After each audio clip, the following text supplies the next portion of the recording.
Bonjour à tous, dans cette petite vidéo, nous allons résoudre ensemble une équation quotient. Cette fois-ci, à droite du signe égal, nous n'avons pas 0, mais 4. Et on nous dit de la résoudre pour x différent de 3. Alors pourquoi est-ce qu'on nous précise déjà que x est différent de 3? C'est parce que si vous remplacez x par 3 au dénominateur, le dénominateur va être égal à 0, et ça, c'est complètement interdit. C'est pour ça que la valeur x égale 3 est appelée valeur interdite. Donc, pour x différent de 3, ici, on ne vous demande pas de la trouver, on vous la donne, hein. Il faut résoudre cette équation. Alors, on y va. Je recopie l'équation sur mon cahier. Et là, à ce moment-là, je me dis, tiens, ça ressemble à quelque chose que je sais faire, sauf que d'habitude, il y a un 0 à droite, quotient nul. Or là, j'ai 4. Et donc, je me dis, tiens, est-ce que je pourrais me ramener à une équation quotient nul? Ça, c'est ce que je suis en train de me dire à ce moment-là, dans le petit nuage. Donc, pour faire ça, je vais basculer le 4 dans le membre de gauche pour faire apparaître un 0. Ensuite, une fois que j'ai fait ça, ça va mieux puisque là déjà j'ai un 0 à droite et puis ici je me dis que je vais pouvoir peut-être m'arranger pour avoir un quotient. Ici j'ai pas encore un quotient puisque j'ai 6x plus 2 sur x moins 3 et à côté moins 4. Donc il faut regrouper tout ça sous la forme d'une seule fraction. Ça s'appelle exactement réduire au même dénominateur pour pouvoir les ajouter les fractions. Donc là, je vais réduire au dénominateur commun qui est x moins 3. Le 4, il n'y a rien en dessous, c'est que c'est 1. Donc je vais multiplier le 4 en haut et en bas par x moins 3.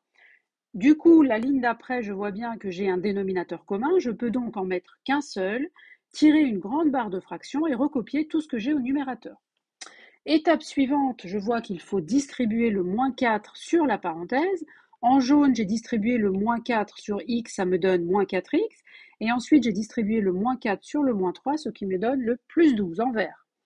Ligne suivante, j'en suis à qui se ressemble, s'assemble. C'est-à-dire que je vais regrouper tout ce qui est en x ensemble et tous les numéros entre eux. Donc 6x moins 4x en fait 2. 2 plus 12, ça fait 14. Et bien sûr, je réécris le dénominateur.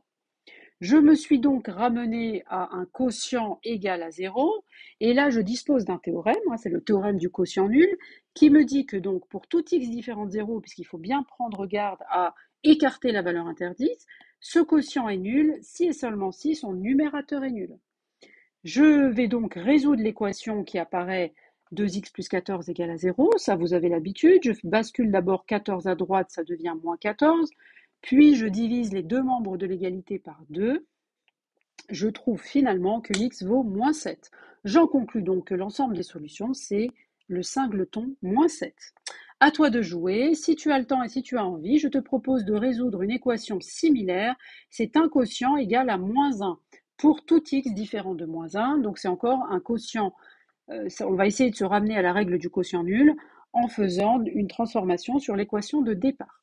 Je te laisse regarder la correction que je mets juste en dessous. Tu peux mettre la vidéo sur pause et essayer de résoudre cet exercice.